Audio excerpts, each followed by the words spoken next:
Hey everyone, it's Jade from Boho Bookworm. As I mentioned in one of my previous videos, I'm going to be doing a early, mid and late August TBR series because I just can't choose what books I'm going to read until the day. But there are two books throughout the mid part of August that I really want to get to. The first part of August was really dedicated to horror books, so I want to get back into my proper thriller books that are more believable, just more my kind of cup of tea. So the first book on my list is His and Hers by Alice Feeney.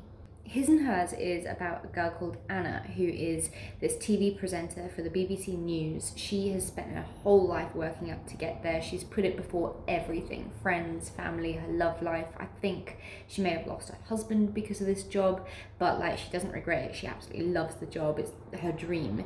And one day she's asked to go back to her old town, countryside town, villagey place that she grew up in, to cover a murder case.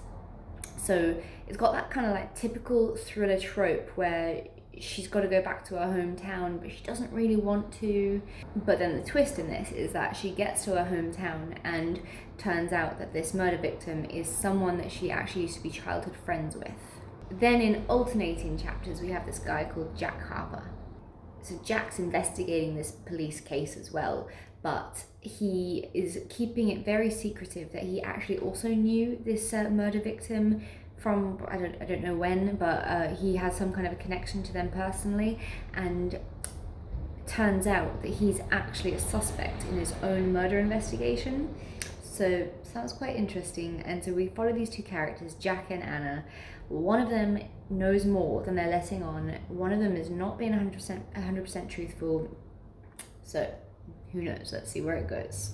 I'm excited.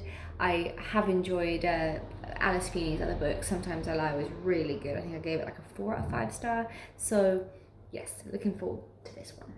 Then I've got a book that is a really short audiobook. It's free if you're an Audible customer, called The Cuckoo's Cry by Caroline Overington. And she's an author that I've read one of her books before called The Ones You Trust. And I've also interviewed the author on my bookish podcast before, so I do have a little bit of a connection to her. I think she's got a true crime podcast as well, which is really good. But anyway, this book, The Cuckoo's Cry, sounds really appealing to me because it's all about a story that goes on during this coronavirus pandemic.